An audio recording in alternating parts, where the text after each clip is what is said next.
Go ahead, Ben.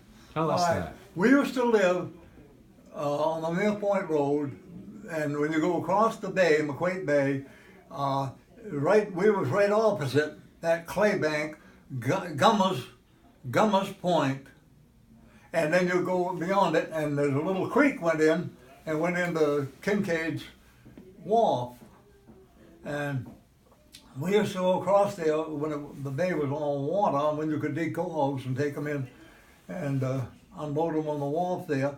And then after a while, the tides were coming up over the wharf. So Roland Kincaid built it up a couple of feet. And then later on, the tides were coming up higher, and he had to build it up again. And so that's what told me that my grandfather said, Mere Point is sinking. No, Mere Point wasn't sinking. The ocean was rising. That's what the story was. And we used to go across there, on the water when we could, but in the winter, that school teacher over there, Floyd Wilson's wife, she was a teacher over there in that school, and she'd run dances in that little schoolhouse. And we'd walk across in the winter on the ice. And boy, I almost went through the ice one time, but anyway, we made a lot of traffic across that McQuaid Bay with water or with ice. We'd go over there a lot. They had the dances on Saturday night, and I kind of miss them, but the past, you have to let go of it because it's gone. But also over there on the other side of Mere Point, to the east, what I call Spinney's Creek, but on the map it's Miller's Creek. The tide just barely came up in there to the shore, and now at high water there's 6 foot of water. So that tells me that the ocean is rising. And I've got a strange idea. I shouldn't admit it to anybody probably, but I'm thinking that when Armageddon comes, the earth is going to be shook up because Jesus himself said,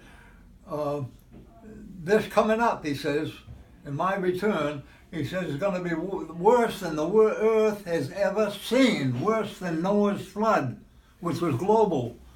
And I'm thinking maybe be forced and they could slop off about 600 feet of the ocean and put it up on the moon, and then there'd be seas up there and probably oxygen, and then maybe people could live up there. That's what I'm thinking, but maybe I'm going too far. You think we have to leave the earth to have a good life?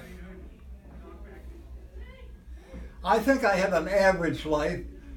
If I had it to live over, I would want to stay away from 2 or 3 people that really damaged me. I won't bother to mention names, but... I'm sorry to hear that. Huh? I'm sorry to hear that. Yeah, well, there's no guarantees with life, and this isn't the perfect world, and, this is a violent world. 50 to 100 people somewhere on this earth lose their life every day. God can see that. He's not going to tolerate it indefinitely.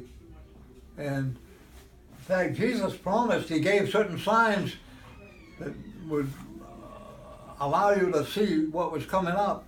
And we're seeing those signs, and I think God's day is near.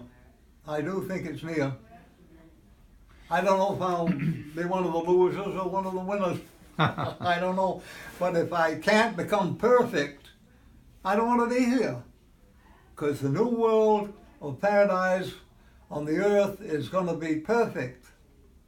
And the Bible keeps saying you should be holy because God is holy. And man can't be holy now. Man is flawed. Jesus came to the earth to die and pay a perfect, righteous life's blood to win back what Adam threw away. But I don't know whether I'll be there or not. Ben, in closing, can you give us one of your poems that's about the sea or about fishing? All right. I go down to Birch Island Landing where the town and the state built that boat launch. and you can hear those seals hauled out on the half-tide ledge over there, and they make their noises, all through over low water. Then the tide comes back in, they go in the water to go fishing, get fish to eat. So anyway, I wrote the seals that bask on the half-tide ledge. They look like they're dead, but they're really busily storing vitamin D. So vitally needed later in the frigid sea.